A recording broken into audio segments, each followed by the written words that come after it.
Et donc Tristan Berra est critique d'art, artiste, on peut dire ça? Oui, oui.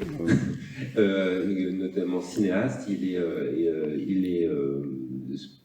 a fait plein de choses.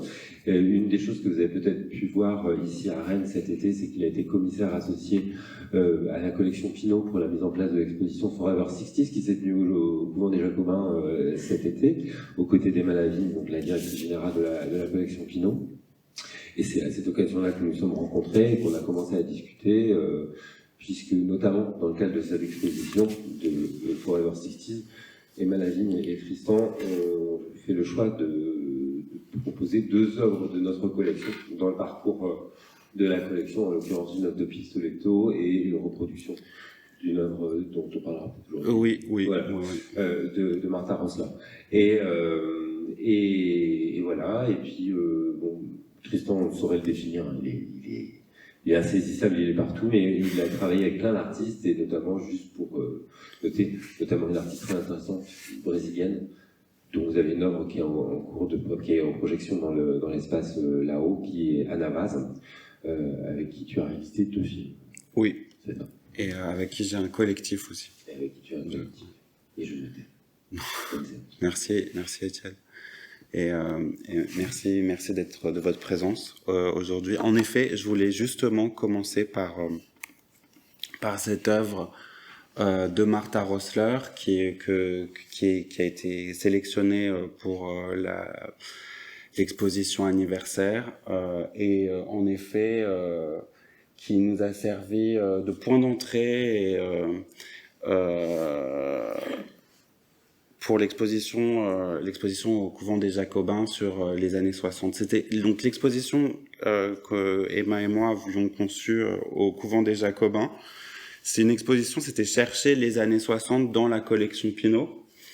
Et quand Étienne et Alice m'ont approché pour cette conférence, il a été question que je parle des années 80 et j'avais l'impression que la règle du jeu entre pour les différents intervenants, c'était de choisir une décennie et dans la collection et de dériver à partir des œuvres exposées. Et donc j'avais choisi les années 80, mais je n'avais pas choisi les années 80 par hasard, je les avais choisis en continuité avec ce que j'ai commencé à travailler sur les années 60 au couvent des Jacobins. Donc en fait, j'aborde un peu cette conférence ou cette conférence comme la suite logique de ce sur quoi j'ai travaillé avec la collection Pinault. Donc cette œuvre de Martha Rosler, alors comme on est peu nombreux, on peut se parler et je vous en prie, interrompez-moi si vous le souhaitez. Avez-vous tous visité l'exposition ou Oui, le plus souvent.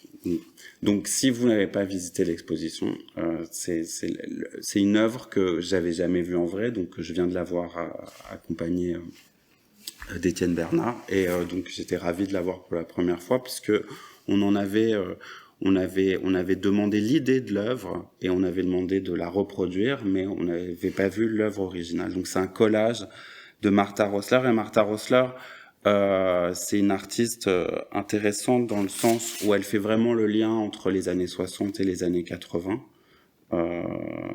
Parce que elle a un vrai dialogue avec Lyotard, Jean-François Lyotard, le philosophe l'auteur de la condition postmoderne, qui ouvre un peu théoriquement la période des années 80. Donc dans les années 80, moi on m'a dit, j'ai un peu demandé autour de moi qu'est-ce que c'est les années 80, parce que je suis né dans les années 80, mais évidemment j'ai moins de recul que d'autres qui les ont proprement vécus. Et quelqu'un m'a dit, alors en anglais, the 80s, if you remember them, you hadn't been there. Donc, si vous vous souvenez des années 80, c'est que vous n'y avez pas participé. Donc, peut-être que justement je m'en souviens mieux que quelqu'un qui aura participé activement, mais je vais essayer à partir des œuvres de la collection de dresser un portrait de la décennie et aussi de montrer peut-être, parce que je suis pas spécialiste de tout un pan qui est exposé dans les salles, de montrer peut-être en quoi, de manière a priori, les œuvres ne sont pas en dialogue avec leur époque, mais qu'au fond, elles peuvent l'être. Donc, c'est une dialectique assez particulière que je me suis fixé.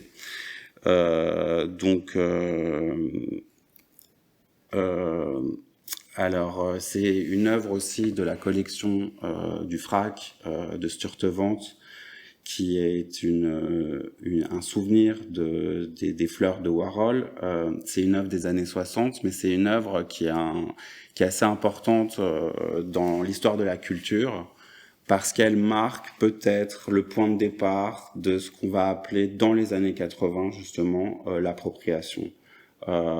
Avec Sturtevant, on a en fait la réplique d'une œuvre existante selon les mêmes modalités. Donc en fait l'œuvre l'hypo-œuvre, l'œuvre dont on se souvient, parce qu'il ne faut pas dire copier, l'œuvre qui est l'objet de la réplique, l'œuvre originale est comme une partition qui est rejouée à l'identique par Sturtevant, et c'est à nous de déceler parfois des différences ou des répétitions entre l'original et la copie. Enfin, peut-on appeler ça une copie, puisque c'est aussi une œuvre de Sturtevant. Mais ce mouvement, en fait, de l'original vers la copie, c'est ce qui va animer toute la génération des années 80, qui va émerger à la fin des années 70 et qui va vraiment se développer dans la première partie des années 80, qu'on va appeler l'appropriation, les appropriationnistes, la Picture Generation. Et cette Sturtevant, on dirait peut-être, fait partie des avant-coureurs de ce mouvement des années 80. Donc en fait, les années 80, encore une fois, elles puisent leurs sources dans des phénomènes esthétiques qui sont nés dans les années 60. Et c'est comme ça que j'ai un peu construit la présentation. Louise Lawler, c'est une autre œuvre de la collection du FRAC qui n'est pas dans la sélection de l'exposition anniversaire, mais c'était une œuvre que je tenais à montrer parce que c'est une œuvre qui est toute petite, je ne sais pas si même elle aura l'occasion d'être exposée une nouvelle fois. Enfin, une fois. Est-ce qu'elle a été exposée, cette œuvre? Je ne sais pas. Mais c'est un presse-papier qui doit faire 10 cm sur 15 cm, donc qui est tout petit. Et c'est une image, une photographie qui est comme ça recouverte d'un verre qui a un léger effet loupe. C'est une photographie d'une réserve ou d'une exposition qui montre plusieurs œuvres de Jeff Koons, et notamment la Panthère rose, et aussi cette sculpture absolument effrayante de réalisme de Michael Jackson et de son singe. Je ne me souviens plus du prénom de son singe. Pardon? Bubbles. Ok. Non, mais et donc, c'est des éléments, en fait, pareil, de la grande culture de masse, Michael Jackson et la Panthère rose. Encore une fois, c'est donc, en fait, juste comment Louise Lawler a refotographié et puis montré presque de manière conceptuelle ou utilisé comme des figures conceptuelles, des figures de la culture de masse. Donc c'est vraiment en fait tout ça, c'est une œuvre, c'est encore une fois pour vous montrer comment les appropriationnistes s'approprient les images de la culture de masse. Donc les années 80, c'est une décennie de consécration et d'émergence. C'est aussi en fait la movida un peu du monde occidental et c'est du bloc de bloc occidental et c'est le lieu et le moment de nouvelles vagues, de vagues néo-néo, de new wave, de new clean. Donc le pop, encore une fois, des années 60, revient sur les devants de la scène, mais n'a plus que son nom, en fait, puisque cette exposition dont je vous montre juste le flyer, cette exposition organisée par Jeff Koons à New York, dans sa galerie Spiritual America, montre à quel point, justement, le pop devient un objet conceptuel, en fait, dans les années 80. Et amorce comme ça cette vague de néo-néo, de mouvements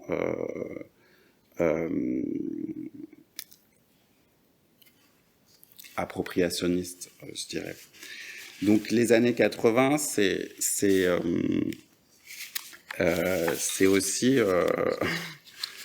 aussi en fait la fin de l'âge pop. En 86, l'un des théoriciens de l'âge pop, Michael Bracewell, un théoricien anglais, une sorte de voyeur culturel aussi très très proche c'est lui qui est l'auteur de la biographie de Brian Ferry, ainsi que un spécialiste aussi de Gilbert and George et de toute la culture britannique. Michael Bracewell, il fixe l'âge pop entre 1956, donc l'ouverture de cette exposition multidisciplinaire qui est This is Tomorrow à la Whitechapel à Londres, et la fin de l'âge pop en 1986, donc en plein milieu des années 80. En plein milieu des années 80 et correspondant à deux événements majeurs qui signent un peu la fin de la première partie de la décennie plutôt hédoniste. C'est le virus du sida qui est isolé et identifié à l'Institut Pasteur de Paris en 1983. Et c'est l'arrivée des premiers ordinateurs personnels en 86. Donc ça signe vraiment la fin de la première partie des années 80. Donc je dirais la fin de ce moment où la décennie est très hédoniste et où elle va basculer dans un hédonisme beaucoup plus sombre, comme si elle pressentait que ça va pas aller tellement en s'arrangeant en fait. Donc les Smiths en 84, donc elle a vraiment à cette bordure de l'âge pop et de ce qui vient après. C'était pour vous montrer comment aussi le mouvement de l'appropriation dégouline dans tous les aspects culturels de la société. Les Smiths, par exemple, c'est un album cover de 1984 des Smiths qui est inspiré d'une image de Warhol de 68, de ce film réalisé par Paul Morrissey en 68, dont Morrissey des Smiths ne recadre que le torse de Joe D'Alessandro pour faire sa couverture d'album.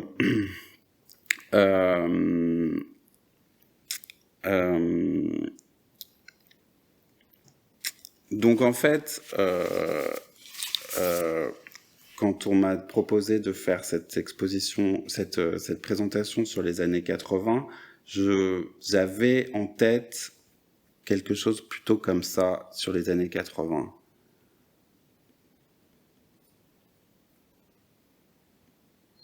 Donc, je vais vous montrer juste un extrait de la vidéo des Duvet Brothers, qui sont un collectif actif pendant les années 80.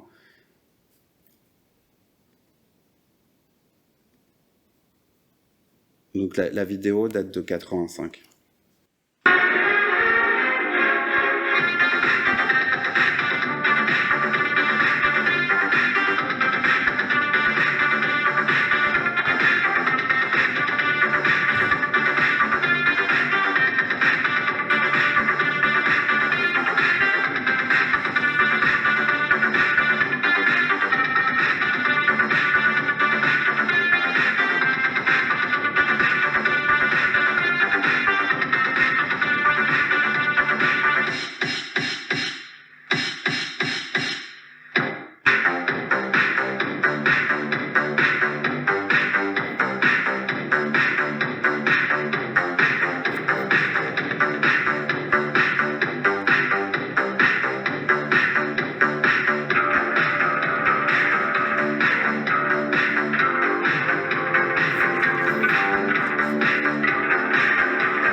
Donc les années 80, en fait, c'est 1980, la création de Solidarność à Gdansk en Pologne. C'est le début de la guerre Iran-Irak et l'ayatollah Khomeini qui veut renverser le régime de Saddam Hussein. C'est 80, c'est Mitterrand, le premier président socialiste dans un bloc de l'Ouest qui est complètement néoconservateur. On a Kohl en Allemagne, Thatcher en Angleterre et Reagan aux États-Unis.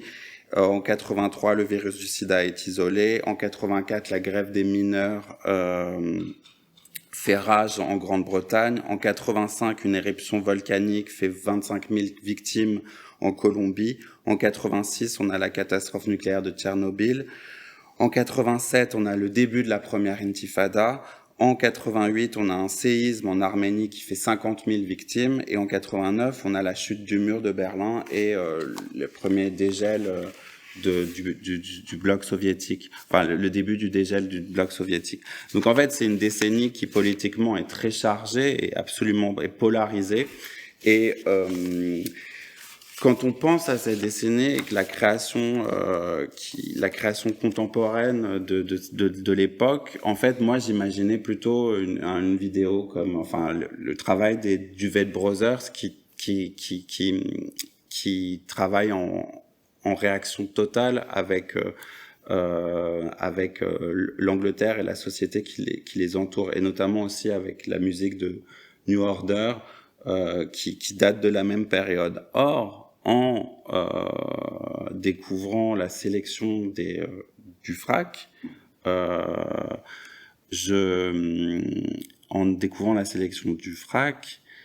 j'étais étonné de pas retrouver en fait, disons, je dirais l'atmosphère ou l'humeur peut-être que j'attendais de découvrir, enfin de cette décennie à travers des œuvres. Disons que on cherche toujours un peu la time capsule et c'est vrai que je m'étais emporté en disant je travaillerai sur les années 80. Donc en fait, Alice et Étienne m'ont transmis les œuvres exposées, et donc c'était très difficile pour moi de saisir en quoi ces œuvres étaient des symptômes ou des échappées de leur époque de création. Donc, face à ce négotium, un peu, face à cette fureur ou cette société un peu en liquéfaction, on a l'œuvre de Hamish Fulton, qui est un paysage, et d'ailleurs cette œuvre en fait n'est que n'est que le résultat d'une action qui s'éprouve dans la nature. L'œuvre, c'est la marche, en fait, c'est la marche de l'artiste, Hamish Fulton, à travers des grandes étendues. Et cette photo, en fait, elle est... elle atteste, elle documente en fait des randonnées. En fait, cet artiste, Hamish Fulton, documente ses randonnées à travers le monde par des photographies et annote simplement la prise de vue, enfin l'horaire, le lieu, la date, la durée et surtout le chemin parcouru.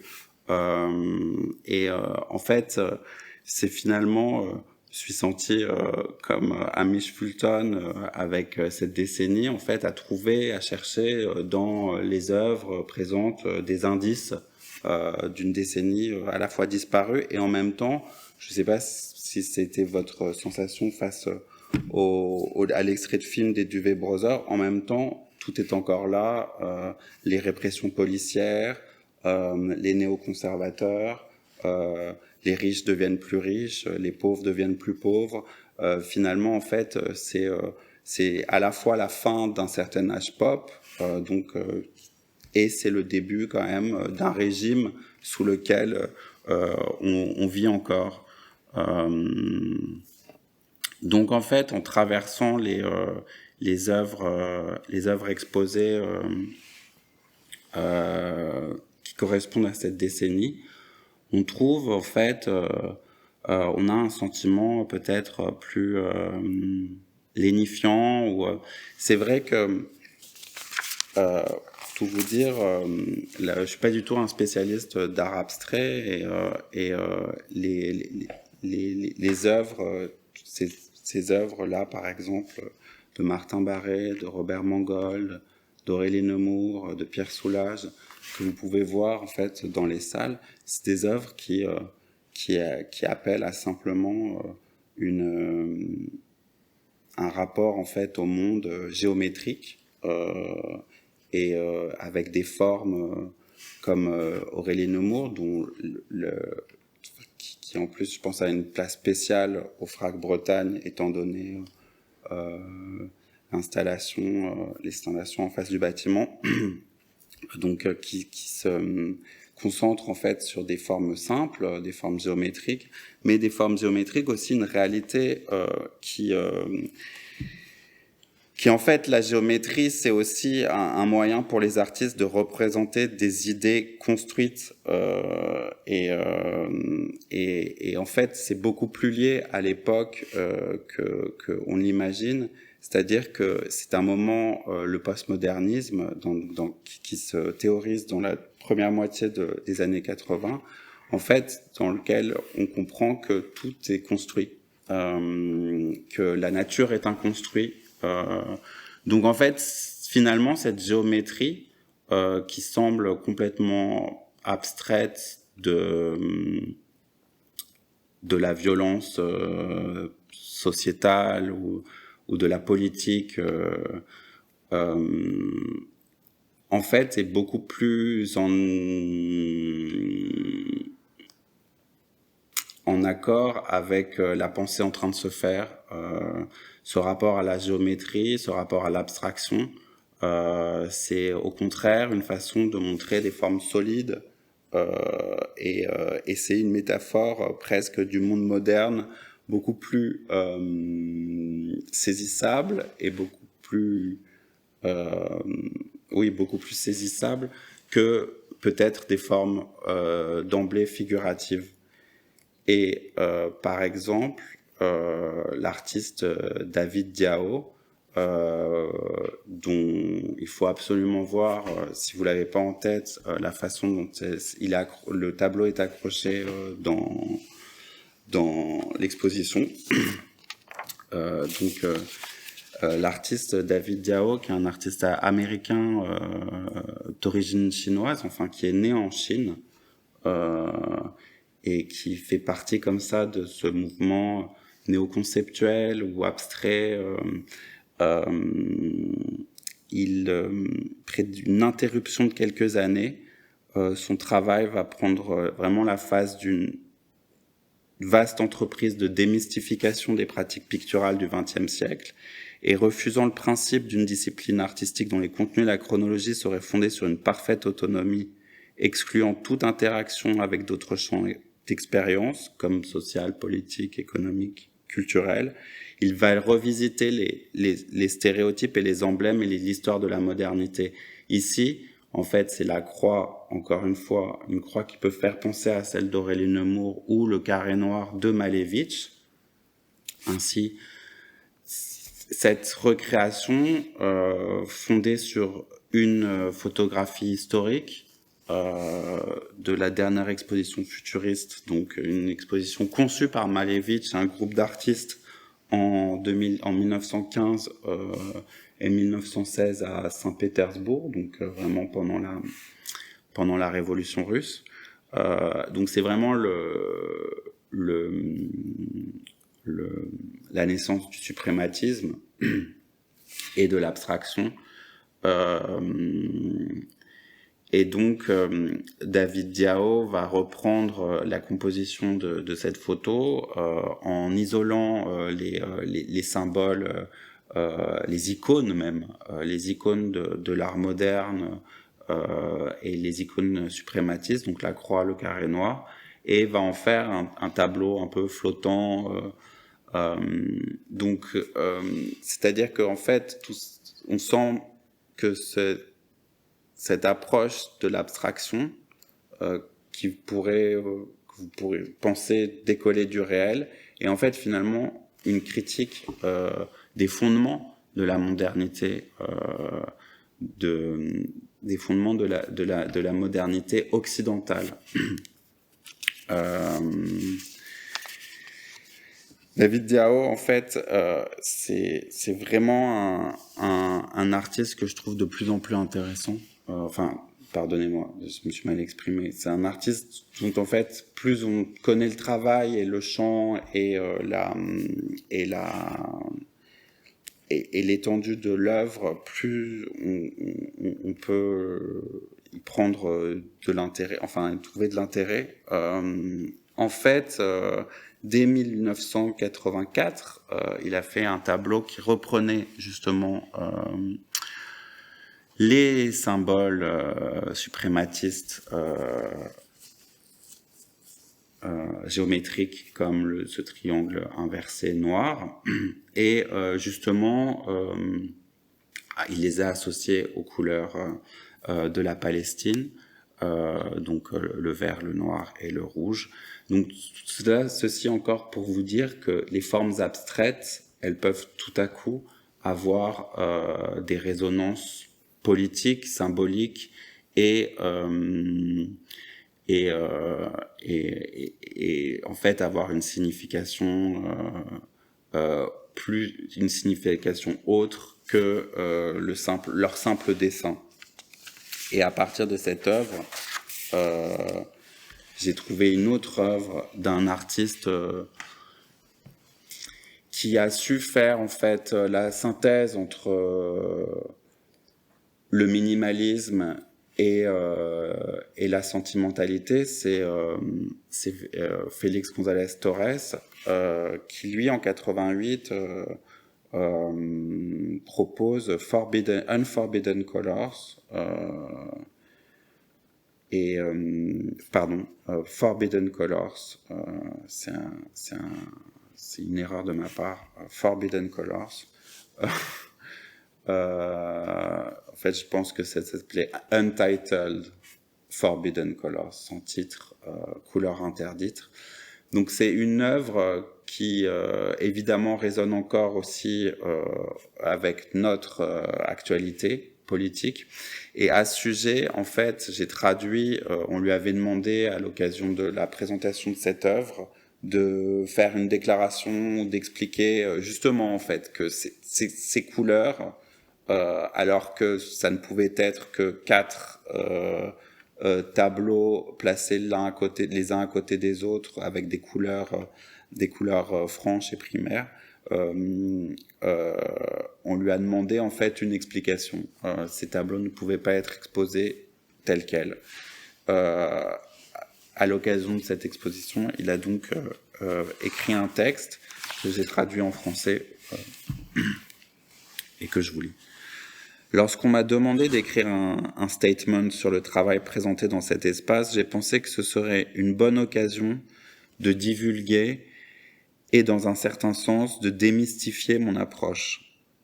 J'espère qu'elle guidera le spectateur et lui permettra de participer activement à la découverte du sens et de l'objectif de cette œuvre. Nombreux sont ceux qui peuvent considérer ce texte comme redondant, comme une intrusion inutile, voire comme un handicap. On suppose que l'œuvre doit parler d'elle-même, comme si le dogme divin du modernisme était capable de délivrer un message clair et universel à une famille d'hommes uniformes. D'autres savent que ce n'est pas vrai, que chacun d'entre nous perçoit les choses en fonction de qui et comment il se trouve à des moments particuliers, dont les termes sont toujours changeants. De préférence, la galerie d'exposition fonctionnera comme un dispositif pédagogique, simple et basique, sans les mystères de la muse, réactivant l'histoire pour affirmer notre place dans ce paysage de 1988. Ce travail est essentiellement personnel. Il s'agit de ces heures très matinales, encore à moitié endormies, où j'ai tendance à visualiser l'information, avoir des panoramas dans lesquels le fictif, l'important, le banal et l'historique se fondent en une seule légende. Cela me laisse anxieux et responsable d'ancrer une image d'accompagnement logique en parcourant les chaînes de télévision pour essayer de trier et de faire correspondre le son et la vue. Ce travail traite de mon exclusion du cercle du pouvoir, où les valeurs sociales et culturelles sont élaborées, et de mon rejet de l'ordre imposé et établi. C'est un fait que des personnes sont discriminées parce qu'elles sont séropositives. C'est un fait que la majorité des industriels nazis ont conservé leur richesse après la guerre. C'est un fait que la couleur de votre peau a de l'importance. C'est un fait que les 4 couleurs, rouge, noir, vert et blanc, placées l'une à côté de l'autre, sous quelque forme que ce soit, sont strictement interdites par l'armée israélienne dans les territoires palestiniens occupés. Cette combinaison de couleurs peut entraîner une arrestation, un passage à tabac, un couvre-feu, une fusillade ou une photo d'actualité. Pourtant, il est un fait que ces couleurs interdites, présentées comme un acte de conscience solitaire ici à Soho, ne précipiteront pas une réaction similaire. Dès leur rencontre, les 4 toiles colorées de cette salle parleront à tout le monde. Certains y verront un exercice de théorie des couleurs ou une sorte d'abstraction. D'autres y verront 4 toiles rectangulaires ennuyeuses accrochées au mur. Maintenant que vous avez lu le texte, j'espère un message différent. Et ce texte est dédié à toutes les personnes atteintes du VIH-Sida. Donc voilà, en fait, c'est-à-dire que grâce à cette exposition, et en cherchant en quoi les œuvres abstraites pouvaient avoir une résonance avec le monde, j'ai en fait trouvé ce texte de Félix González Torres, donc qui est mort en 95 des complications du sida, et donc David Diao en fait a peut-être aussi pressenti la forme géométrique pour ce tableau de 88.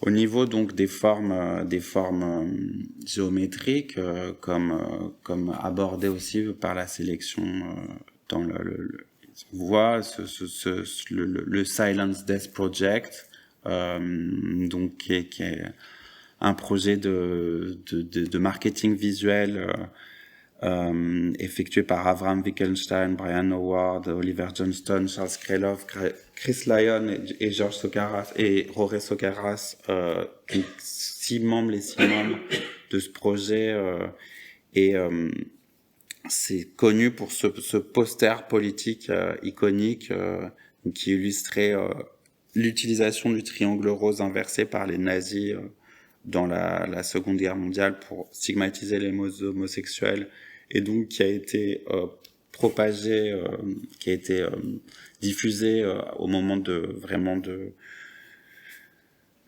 l'acmé de l'épidémie du sida. Enfin, à un moment, en 87, on attend que Ronald Reagan se prononce sur la pandémie, une pandémie qui est absente du pouvoir politique, et c'est bien pour ça que le slogan Silence equal to death est sur ce poster. Hein, c'est vraiment, il est adressé au président américain.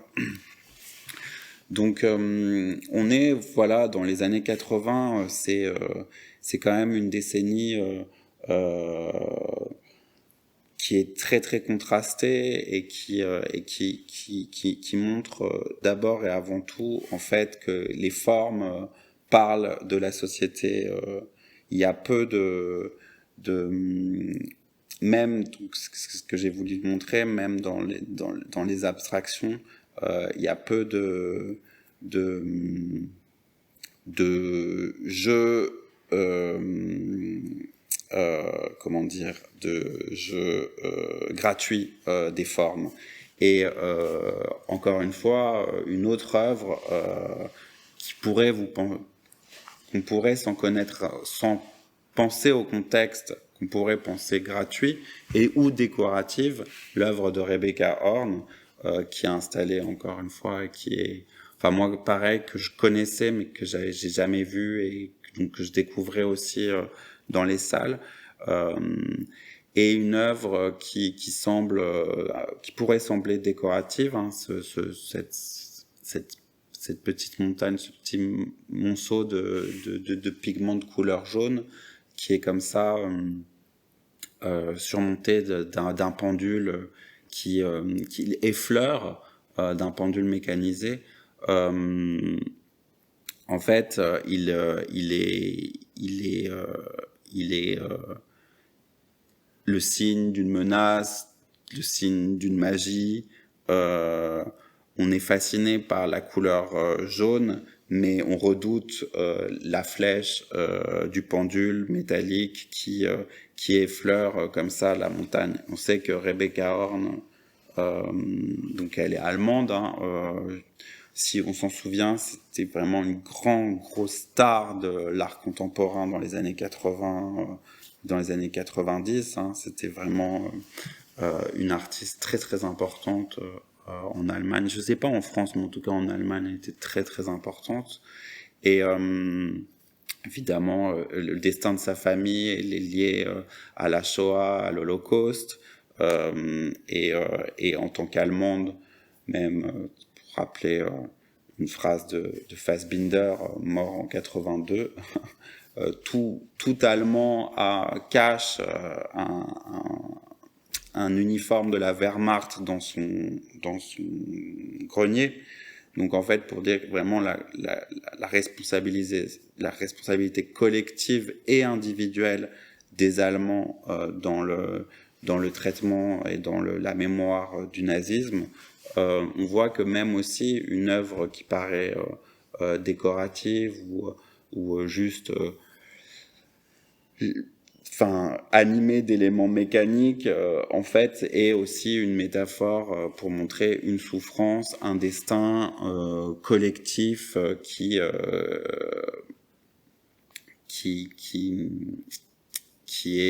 en fait qui rend l'individu sous une chape de plomb. Donc Rebecca Horn, c'est à la fois du surréalisme, donc dans ses formes un peu mécaniques et magiques, mais c'est aussi de l'art conceptuel, et c'est une pensée de son propre du propre état de sa propre condition d'allemande, de femme. Donc j'ai aussi rajouté cette forme abstraite de Sol Lewitt. Donc Sol Lewitt, il n'a pas émergé dans les années 80, mais parce que c'est un peu ça en fait. On a quand même on a des œuvres qui sont des années 80, mais les artistes sont pas exactement des années 80. Comme si François Morlet, c'est vraiment dans les années 60 qu'il émerge. Pierre Soulages aussi. Le noir est déjà fait partie déjà intégrante de son œuvre depuis un certain temps. Aurélie Nemours également. Là, c'est des artistes de la consécration dans les années 80. Martin Barré aussi, tandis que David Diao, c'est quand même plus le début de sa carrière.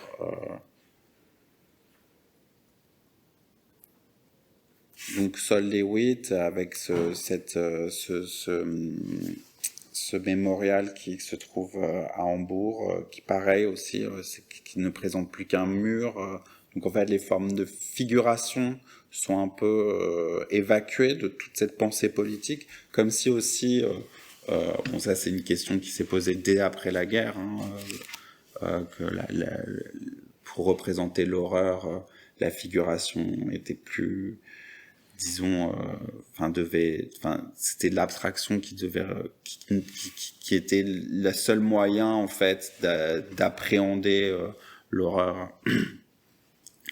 Et j'ai justement ajouté à cette autre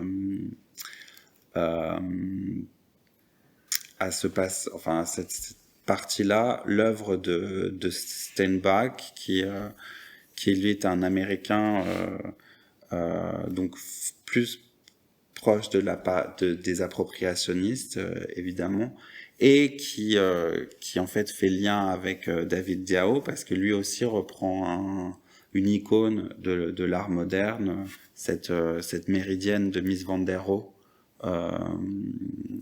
qui est un mobilier assez pareil iconique de l'histoire du design. Donc on a cette boîte qui présente d'un côté un canapé dessiné par Mies van der Rohe et de l'autre un cercueil avec une tête avec une tête de mort, hein, et des os. Et donc on voit vraiment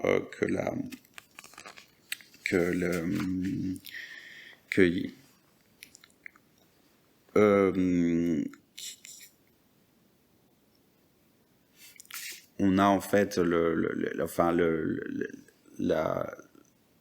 pardonnez-moi,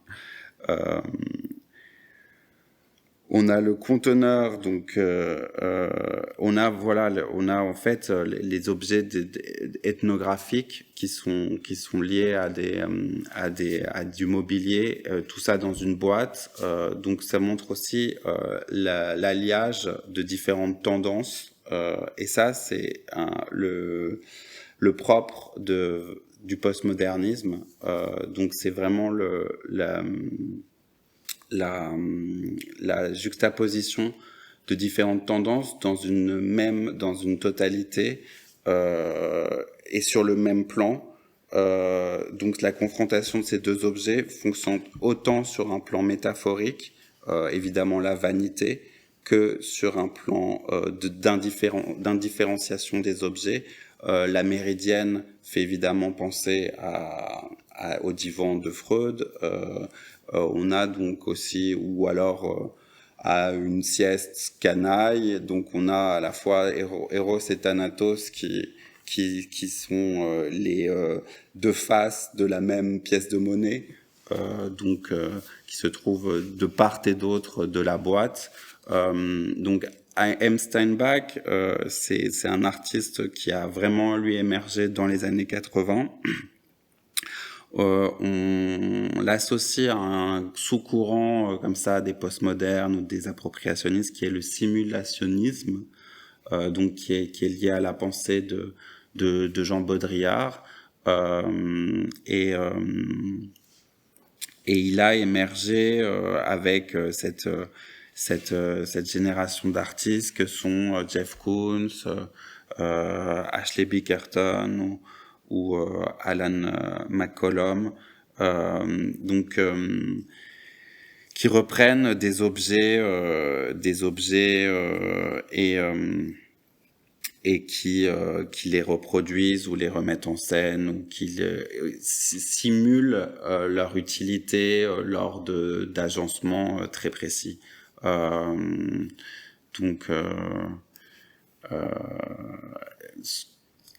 L'exposition qui l'a rendue, disons une exposition importante au début de sa carrière, c'est une exposition de 79 à l'Artispace, 79, oui je crois, 79 ou 77, qui s'appelait Display Set. Et qui est vraiment Display Set en 79, pardon,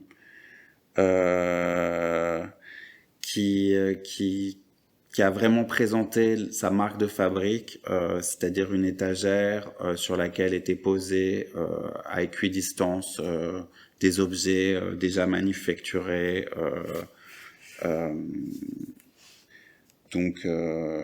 Au cours de cette même exposition, je pense que Jeff Koons aussi participait.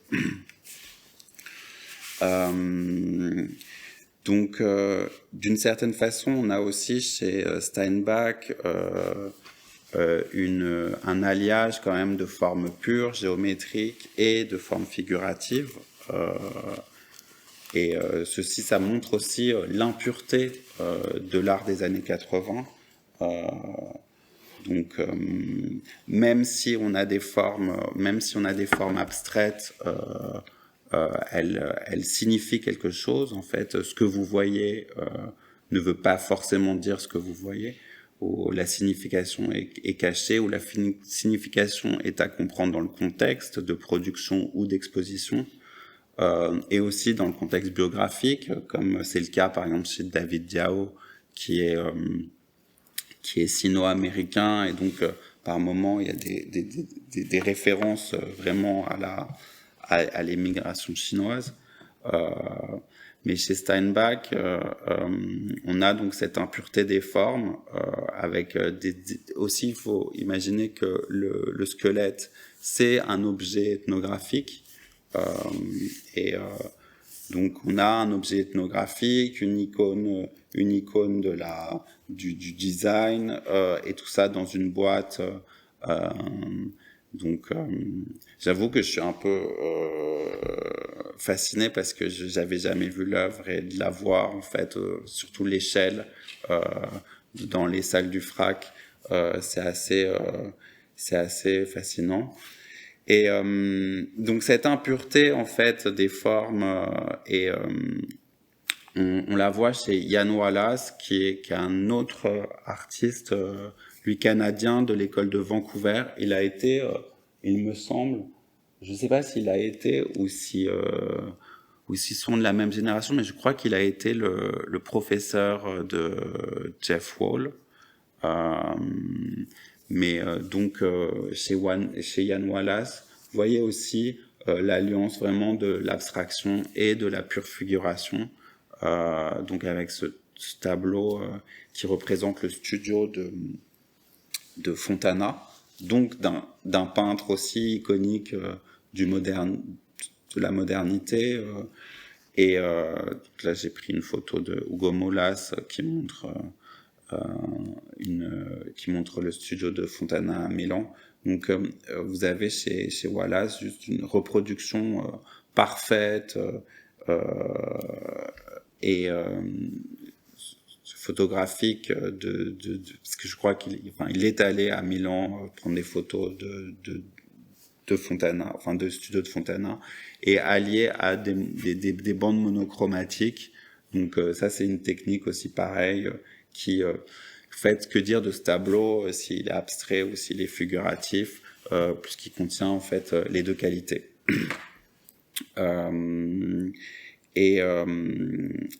Une importante œuvre qui est d'ailleurs à l'entrée de l'exposition, et donc c'est cette vidéo de Marion Semama et de David Wojnarowicz. Alors je pensais pas avoir internet, mais de toute façon vous pouvez la voir dans les salles. Donc c'est la vidéo qui en fait qui terminerait ma sélection, mais elle est présentée en premier lieu dans l'exposition. Donc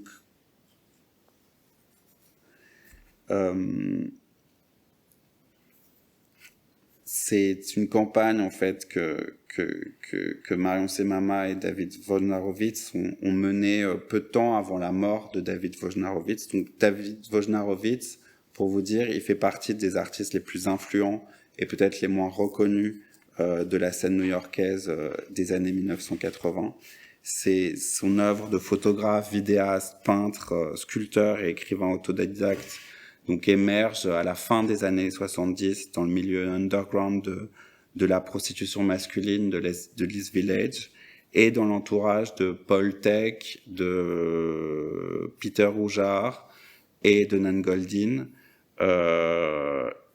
Il est innervé de références littéraires tant aux poètes outsiders comme Arthur Rimbaud, Burroughs ou Jean Genet qu'aux écrivains afro-américains comme Frederick Douglass ou Harriet Jacobs.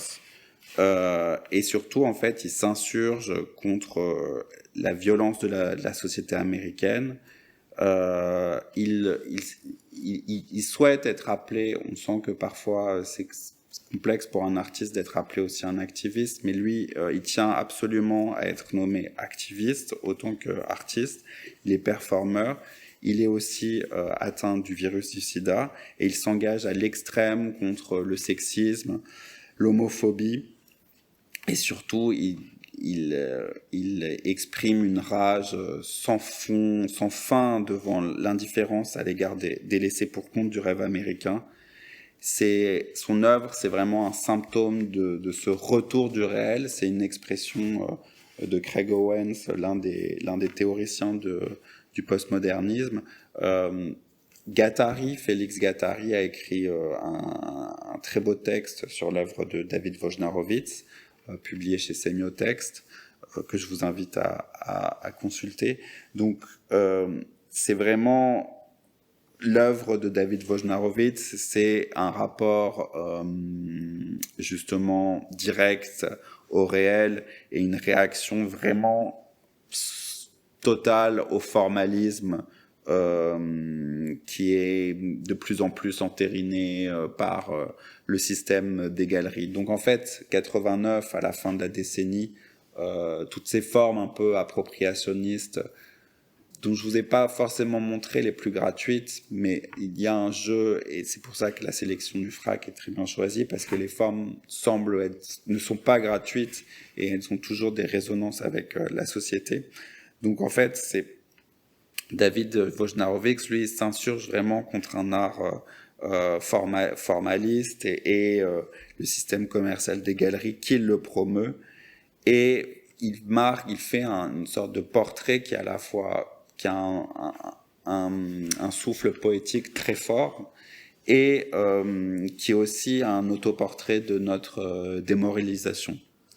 Et donc c'est la critique postmoderniste qu'elle reçoit vraiment de plein fouet, l'œuvre de David Wojnarowicz, et cette vidéo qui a été réalisée avec Marion Semama peu de temps avant sa mort. En fait, il y a une série, mais c'est celle qui est conservée au FRAC. Je pense qu'elle doit durer 8-9 minutes, quelque chose comme ça. C'est ça, oui. Ouais. Et elle est en entier dans l'exposition ? Ouais. Donc, c'est deux amants qui sont filmés et qui s'embrassent dans une ambiance nocturne et sensuelle, tandis que une voix off évoque la maladie, la mort et l'amour aussi, mais c'est vraiment l'ombré invisibilé. Donc, si vous l'avez pas vu ou si vous l'avez manqué, je vous invite vraiment à la voir. C'est quelque chose d'un peu de néo-expressionniste et d'assez fort. Je crois qu'elle a été montrée dans l'exposition à Paris sur l'art et le sida, d'après le livre d'Elisabeth Lebovici. Donc cette vidéo, c'est une chance de la voir.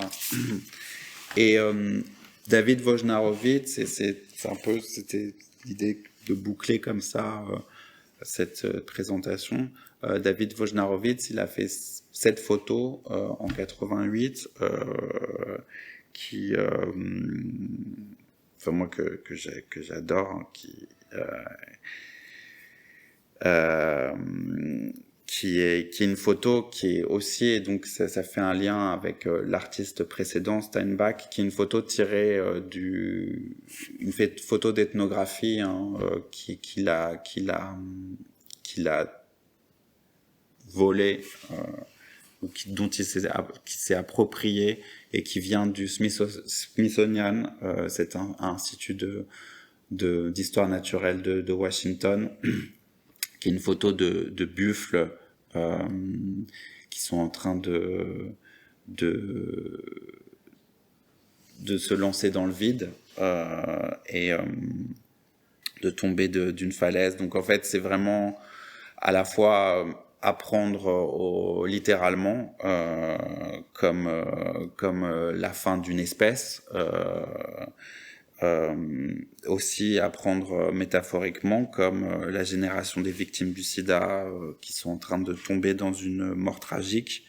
Donc mais ça fait vraiment aussi partie comme ça d'un changement de paradigme, la façon dont à la fin de la décennie les changements brusques et aussi la 6e extinction, les changements brusques s'opèrent et transforment la société, quitte à faire disparaître une partie une de ses parties.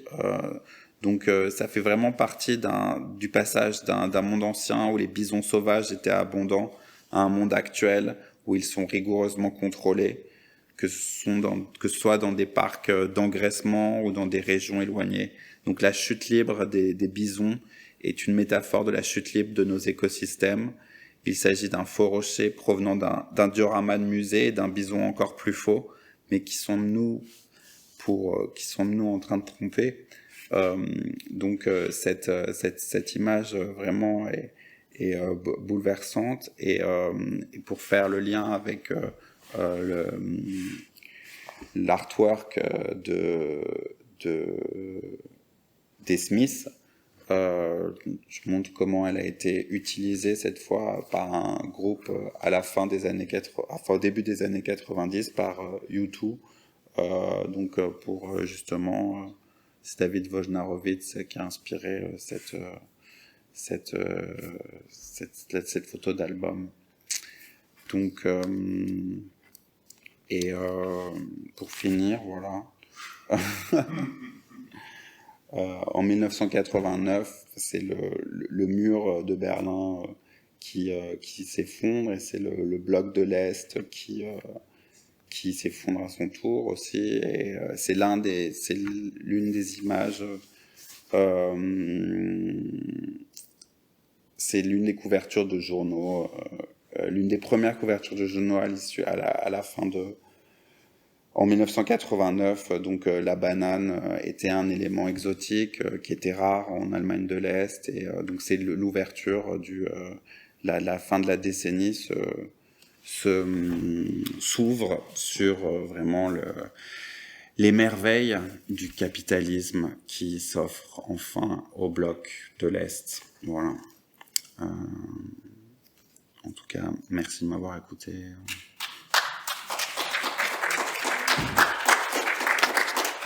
Et si vous avez bien sûr des questions, des remarques. Merci Tristan. Donc évidemment, je vous passer le micro à qui le souhaite. Juste pour rebondir un peu sur ce voyage dans les années 80 et dans la collection, c'est c'est très intéressant l'axe que tu as pris avec notamment le fait de se retrouver devant les œuvres en se disant, bah oui, ces œuvres-là, finalement, a priori, elles ne disent pas grand-chose de la société dont elles sont contemporaines.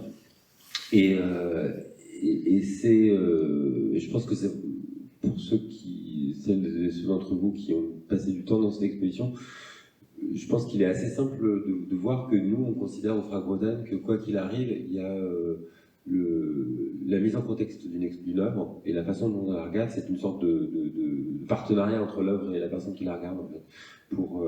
On peut la voir, on peut la contextualiser comme tu viens de le faire dans une décennie, mais en même temps, on ne se souvient pas forcément de ce qui se passe en 82. Et en même temps, on peut la voir aussi en fonction des bruits du monde à l'instant T.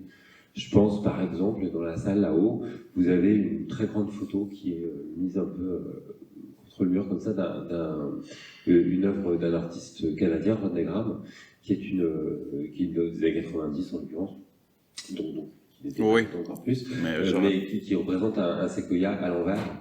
Vous l'avez peut-être vu, enfin, c'est difficile de la louper, elle est très grande.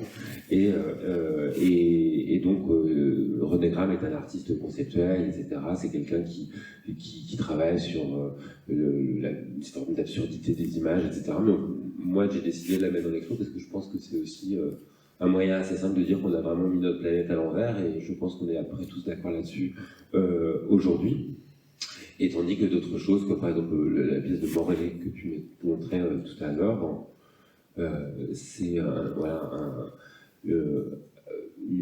à la fois une œuvre minimale conceptuelle, mais c'est aussi un jeu qui va peut-être faire un petit clin d'œil, un petit rire en coin quant à cette collection qui est très marquée par l'art conceptuel et par un art assez hors sol, pour dire qu'en fait un carré blanc, un monochrome traversé par une ligne, on va le foutre un peu de travers parce qu'il a vraiment besoin de fragilité, parce que justement cet art conceptuel un peu hors sol et parfois même triomphant, il a besoin d'être un petit peu fragilisé. Un peu chahuté, moi, c'est ce que, en tout cas, je ne sais pas, j'en ai pas parlé à François Morlaix, mais je pense que c'est ce qu'il pense. Et en tout cas, moi, c'est aussi ce que je pense. Qu'on a besoin de désacraliser beaucoup de choses. Voilà. Et pour donner quelques éléments de contexte, je te remercie d'avoir terminé sur l'œuvre de Marion Shimama et David Wojnarowicz, qui est une œuvre donc des années 80, mais dont nous avons fait l'acquisition très récemment, il y a 2 ans, peut-être 3 ans, parce qu'il nous a semblé important dans les dernières années de revenir un peu en arrière, de regarder un peu dans le rétroviseur et de faire rentrer dans la collection des pièces un peu plus historiques qui nous permettent justement de rentrer plus dans des problématiques politiques dont cette collection était un peu, effectivement, peu empreinte. Et tu as parlé de Peter Hujar. Donc Peter Hujar, c'est un immense artiste, photographe américain, donc amant de Wojnarowicz. Et donc si vous avez vu cette vidéo, là en fait la photo qu'on a, qui est le début, qui est l'introduction, ne montre pas du tout le contenu de la vidéo. D'ailleurs, je pense que c'est la photo qu'on a sur la base de la collection, mais il faut absolument qu'on la change parce que ça donne pas du tout une idée de ce qu'il y a sur la vidéo, donc c'est un peu absurde de montrer ça. Mais donc allez voir la vidéo, elle est juste au-dessus de vous. Et donc cette scène nocturne de ces deux amants, en fait, Peter Hujar, qui était l'amant de Wojnarowicz, est la personne qui est allongée, et l'artiste Wojnarowicz est en train de l'embrasser. Et la voix off que vous entendez, c'est Wojnarowicz qui en substance dit: j'aime ton corps, j'aime ta peau, et c'est une scène d'amour très sensuelle, très belle, hein, d'un couple comme ça, et il dit: j'aime ta peau, mais je sais qu'en dessous de cette peau que j'aime circule la mort. Et Peter Hujar est mort 2 ans, je crois, avant son amant, à qui a priori il a contaminé. Et donc c'est aussi un moyen, la raison pour laquelle ce type d'œuvre on le met dans une exposition pour faire un voyage dans la collection. C'est parce que certes, tu l'as dit, Wojnarowicz est un activiste à l'époque, mais là c'est peut-être une des œuvres les plus romantiques qu'il ait pu signer. Hein. C'est un travail plutôt dur, hein, d'habitude. Nous avons d'autres vidéos qui sont beaucoup plus frontales, mais si tu avances un tout petit peu pour montrer un peu juste une image. Voilà, ça c'est l'intro. Ouais. C'est pas. Unwrap the layers of fat and disappear. Mais là où c'est sous-titré. Et heureusement. Donc c'est une scène sensuelle, assez classique, pour dire que voilà, le sida c'est aussi le mal de l'amour, et c'est la possibilité de l'amour, etc. Et c'est... voilà. Si tu peux couper le son. Et pour vous dire que il y a aussi, juste pour vous dire que dans cette exposition, quand je parlais de partenariat oui, le partenariat entre le regardeur et l'œuvre, c'est que n'importe quelle œuvre, moi je suis persuadé qu'elle peut être regardée avec les yeux qu'on a envie d'avoir. C'est-à-dire que certes, les artistes disent des choses, certes, ils revendiquent des choses, certains se gardent bien de le dire d'ailleurs, mais en général, c'est aussi à nous, chacun, de regarder les choses et d'essayer de rentrer en dialogue. Et vous avez des œuvres qui, je pense, permettent ça, qui ont plusieurs interprétations possibles. D'ailleurs, aucune n'est mauvaise. Et voilà.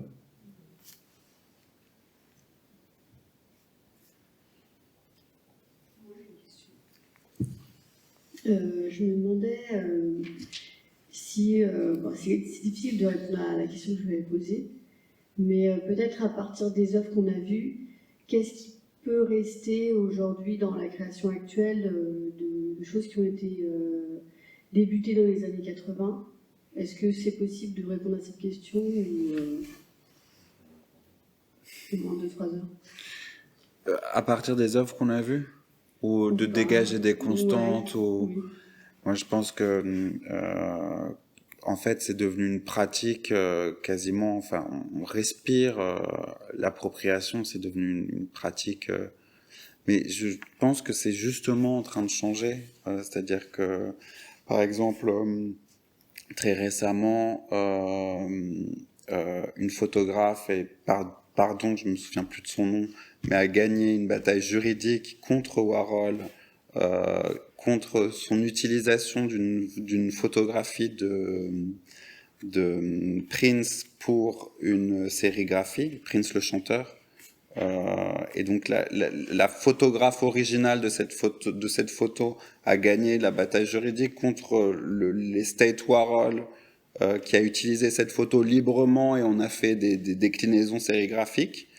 Donc en fait, on arrive justement à l'épuisement de cette appropriation effrénée qui a vraiment fait les années 80, et ça depuis les années 60. Donc, et je pense que même le droit est en train de changer, et ça c'est très intéressant, même aussi la façon dont on regarde des choses, des documentaires ou des interviews, ou la façon dont même les designers de mode ont pu s'approprier des tendances culturelles d'autres continents il y a quelques années, et maintenant les débats que ça peut soulever. En fait, on est en train de s'apercevoir que peut-être le régime sous lequel on était dans les années 80 est vraiment en train d'être complètement discuté. Et en tout cas, cette grande question de l'appropriation qui a vraiment été le courant majeur jusqu'à ce qu'on la discute, mais qui a vraiment été le courant majeur de cette décennie, il est en train d'être dialectisé, sérieusement. Mais après, une constante qui resterait, peut-être que, en fait, je me suis rendu compte que ça fait quand même, c'est-à-dire qu'on parle des années 80 comme de quelque chose qui était assez récent. En fait, ça fait quand même 40 ans. Et c'était déjà un autre siècle, c'est un autre siècle, et ça fait 40 ans. J'ai l'impression que justement, c'est de l'histoire, c'est de plus en plus de l'histoire. En tout cas, sur la question des formes, sur la question, le postmodernisme, par exemple aussi Hal Foster qui a écrit l'anti-esthétique, qui est un recueil fondamental en 83 et qui vient d'avoir 40 ans, le recueil. Et c'est un recueil qui contient des textes de Baudrillard, etc. En fait, il s'est rendu compte que 40 ans après, le postmodernisme qui a annoncé la fin de l'histoire, la fin des grands méta-récits, la fin des méta-récits, etc., en fait, est devenu en fait quelque chose de très historique. Et alors que le modernisme, peut-être, justement, toute la question des grands récits, elle est peut-être plus actuelle que la question de la fin des récits. On s'est un peu sorti de l'histoire, un peu, disons que les Occidentaux se sont sortis de l'histoire un peu trop tôt. Donc on sent que, en fait, les années 80 maintenant c'est de l'histoire et c'est historicisé, c'est plus. Je pense que moi le régime tend à s'achever. Enfin, au niveau des formes, il y aura toujours des revivals et oui, on fera toujours des soirées à thème sur les années 80, mais je pense que les formes, voilà, ouais, comme le disco, ouais. Mais les formes, le sens des formes. Après, la société est la même, c'est-à-dire que la société est la même. On a été face à une autre pandémie, les régimes sont brutaux et néoconservateurs. La France faisait figure d'exception avec un président socialiste, mais très vite. Il y a un tournant de la rigueur en 83. Voilà, très vite, le libéralisme s'est imposé. Donc l'exception, elle a été culturelle à un moment donné, avec justement la création des FRAC et l'intrusion de la culture de masse dans la pédagogie de la culture. Enfin, c'est-à-dire qu'on revisitait un peu Malraux, quoi. Mais autrement, ouais, au niveau des, enfin c'est comme ça que, c'est-à-dire qu'en fait, j'aurais tendance à historiciser maintenant les années 80, mais à dire qu'on n'est plus tellement sous ce régime-là. D'ailleurs, c'est vrai qu'on n'en a pas parlé, mais les années 80, c'est aussi la naissance des FRAC. Oui, enfin, c'est-à-dire que j'avais pas compris, enfin, je pensais que la règle du jeu, c'était que chaque intervenant se choisissait une décennie. Moi, je m'étais choisi les années 80 parce que je voulais faire cette sequel avec l'exposition sur les années 60 et que je trouvais que les années 80, c'est aussi une réponse aux années 60. C'est-à-dire que Reagan, en fait, il va se dire non, mais c'est pas la faute, le chômage, la misère, c'est pas la faute du capitalisme effréné, c'est la faute des activistes, des féministes, des années 60, en fait. Et donc, en fait, c'est aussi l'héritage de 68 qui est remis en question, et les années 80, c'est quand même. Et en fait, politiquement, oui, c'est un peu la même chose qu'aujourd'hui. Enfin, disons qu'on est dans un régime aussi dur, mais au niveau culturel, c'est différent. Mais effectivement, la commande qui t'a été faite, c'était de parler des œuvres et de leur contexte et de la décennie des 80. Mais c'est vrai que, par ailleurs, ils sont que cette décennie-là, parmi les 5 ou 6 qui sont travaillés avec les différents intervenants et intervenantes, c'est aussi celle de la création des FRAC. Le FRAC Bretagne est en 81, dans la lignée de la première décentralisation culturelle opérée par Jack Lang, et tous les FRAC ouvrent entre 81 et 85. Et donc, premier ministère Mitterrand, puisque 86, la gauche perd. Et c'est intéressant parce que quand on regarde, moi j'ai pas pensé à ça en fait, mais quand on regarde les œuvres que tu as choisies pour parler des années 80, à l'aune non pas de leur. Pas du côté des hommes, mais du côté de l'acquisition, on va dire, de l'institution, c'est que le FRAC commence sa vie en essayant d'acheter des œuvres de musée. C'est un peu ce que tu dis. C'est ça, ouais. Exactement. Et peut-être qu'il fallait faire musée pour commencer cette aventure qu'on appelle les FRAC, et c'est que plus tard, parce que heureusement là, on a une centaine d'œuvres un petit peu moins, 95 je crois, dans l'expo, mais il y en a 5000 et quelques dans la collection, donc il y a beaucoup d'autres choses. Mais c'est vrai que les acquisitions des premières années sont très marquées par la peinture, par des choses abstraites, etc. Et peut-être qu'il fallait à ce moment-là, oui, commencer une collection en faisant comme les grands musées, alors que le modèle FRAC était en train de s'inventer. Mais enfin, c'est une supposition, j'étais pas là, mais, si j'étais là, mais tout petit. Mais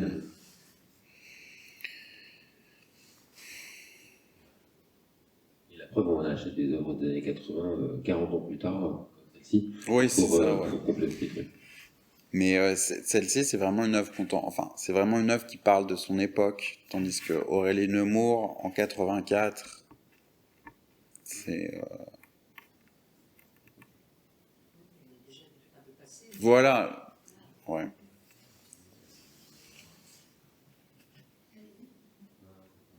L'œuvre de Bernard Molnar, elle est aussi des années 80. De Bernard? Non, de Molnar. Qui est à côté, qui est accroché à côté des fleurs, je sais plus la date. Hein. Non. Non, parce que... Ouais. C'est des années 60. Ouais. Parce que là, pour le coup, cette œuvre, elle est assez Mhm. intéressante. Vous voyez, c'est cette œuvre noir et blanc qui se trouve dans la composition entre les soulages et le Martin Marais, et à côté d'un humour aussi. Et ça, c'est une œuvre qui n'est pas de ce cinéma, mais qui est vraiment une œuvre qui a tous les attraits d'une œuvre d'art très abstraite, comme ça, et qui est une œuvre, c'est la première artiste, qui en plus est une femme, à utiliser l'ordinateur pour générer les formes.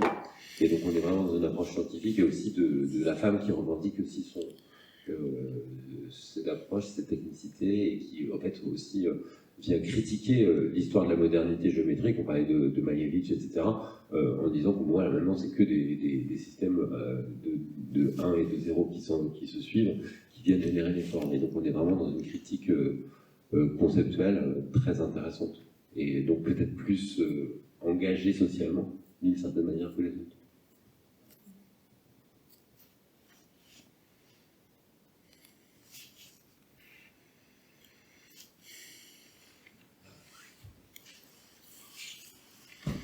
Après, c'est une discussion, hein. Je suis pas savant.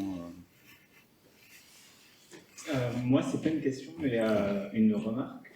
J'y ai pensé pendant la conférence, et j'ai l'impression qu'on est arrivé à un paroxysme avec les IA génératrices d'images, qui sont éduquées du coup avec vraiment plein d'artistes qui n'ont pas donné leur autorisation.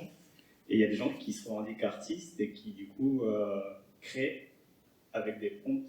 Et j'ai vu un reflet avec ce mouvement artistique. Avec des quoi, pardon?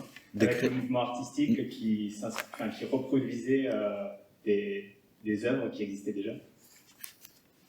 Ah, vous voulez savoir le nom de ce mouvement artistique? Non, je pense qu'avec les IA, on est justement arrivé à un paroxysme de l'appropriation, enfin des appropriations.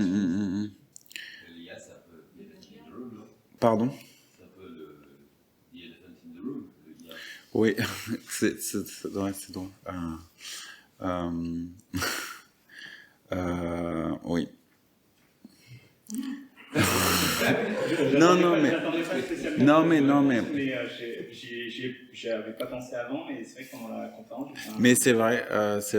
Peut-être que parce que c'est vrai que je me suis appuyé sur cet auteur anglais, Michael Bracewell, qui vraiment qui est un auteur du pop, et donc comme ça il a fait une chronologie, et c'est le pop, c'est de 56 à 86, et 86 c'est un peu les ordinateurs personnels. C'est la naissance des ordinateurs, enfin, disons le développement des ordinateurs personnels. Mais peut-être que c'est une nouvelle balise, l'intelligence artificielle. Peut-être que c'est... J'avoue que j'ai pas encore réfléchi, mais c'est vrai. C'est vrai que c'est une appropriation aussi des formes. On devrait peut-être demander à ChatGPT C'est ça. Ce qu'il en pense, tout simplement. Bah, mais après, tout le monde y pense. Hein. Dès qu'on a un peu un travail de fond à faire, pourquoi j'appelle pas ChatGPT? Non, mais ouais.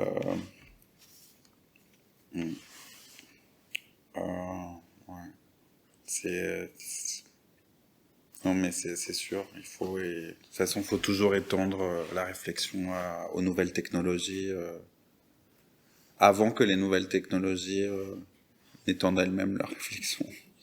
Après, il y a aussi une chose qui est philosophique aujourd'hui, l'IA, évidemment, c'est plein de dangers, plein de choses de la création, c'est que les graphistes ont très peur, de faire n'importe où, etc. Mais au niveau de l'art contemporain et des artistes en général, est-ce que, c'est vrai pour la musique, j'imagine, quelle est la différence qui, moi, je pense existe, humaine, entre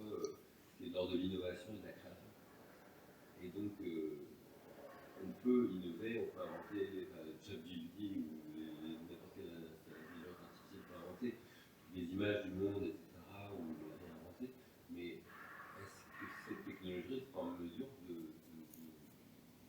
voir des petites choses différentes qu'on appelle la création, peut-être l'innovation dans l'entreprise, Il y a, ouais, et il y a quand même encore une chose qui persiste dans la création, c'est la signature. C'est qu'il y a toujours quand même, on est encore sous ce régime de la signature et de l'auteur, malgré de nombreuses théories sur la mort de l'auteur, etc. On est quand même encore sous un... C'est-à-dire que l'auteur est pas... Même si Andy Warhol ou Richard Prince, ils ont voulu effacer leurs traces, justement en s'appropriant des images déjà existantes, on reste quand même dans l'idée qu'il y a un artiste derrière une œuvre. C'est-à-dire que c'est là, avec l'intelligence artificielle, en fait, c'est comme les NFT, ça n'a pas tellement pris finalement. Non, mais ouais, mais disons que bon, après c'était peut-être la tokenisation, c'était autre chose. Mais je me demande si, en fait, il faudrait aussi qu'on change de paradigme, parce qu'il y a un peu quand même toujours encore le principe de signer au bas du tableau. Hein. Ça, malgré tout, on est encore à ce niveau-là. Hein. Et surtout, en fait, l'intelligence artificielle qui va effectivement mouiner, ou je crois qu'on appelle ça, des formes existantes. On peut demander de faire du truc à l'application, ou je sais pas quoi. Mais il va être toujours dans une forme d'appropriationnisme, et donc de retour en arrière systématiquement, puisqu'il va s'inspirer de tout ce qui existe déjà, et non pas de ce qui peut être créé.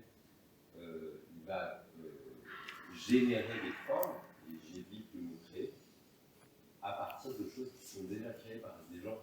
Et donc la question de l'invention, de la création, elle est nécessaire pour nourrir la bête intelligence artificielle d'une certaine manière. Oui, mais derrière cette génération, il y a quelqu'un qui l'a pensé et qui l'a... Mais donc voilà, donc là ça veut dire que c'est une technique du coup. Oui. Donc c'est-à-dire que l'intelligence artificielle est au service de celui qui génère la forme avec. Donc en fait c'est juste une technique dans ce cas. C'est pas une nouvelle personnalité, un nouvel auteur qui serait juste une machine, enfin mais c'est en fait une technique au service d'un auteur. Donc ça après c'est une question de goût. Est-ce que vous trouvez ça beau ou est-ce que vous trouvez ça intéressant ou est-ce que vous préférez que ce soit le fait main? Est-ce que vous préférez le fait main ou l'industriel? Enfin, c'est des questions à la fin. Mais disons que, justement, moi j'attends que les machines, elles prennent vraiment le pouvoir. C'est-à-dire que, non mais, c'est-à-dire que ChatGPT nous prépare une machine et signe ChatGPT ou... Mais elle n'est pas encore totalement autonome, en fait. On a parlé tout à l'heure du procès contre les paroles. Oui. C'était ça aussi peut-être. C'était en rapport avec ça. Il faudrait que tous les artistes, tous les créateurs de la planète fassent une class action contre ChatGPT. Tous les gens qui ont mis du contenu sur Internet, on l'a tous fait. Ouais. Peut-être que c'est avec cette impossibilité de retrouver les droits à cause de ça, que peut-être que la propriété sont encore des millions d'années quand même, puisqu'il est officiellement autorisé par ChatGPT. Là, on En tout cas, ouais, c'est une question. Merci beaucoup, en tout cas. Merci. Merci beaucoup. Merci à vous. Merci. Au revoir.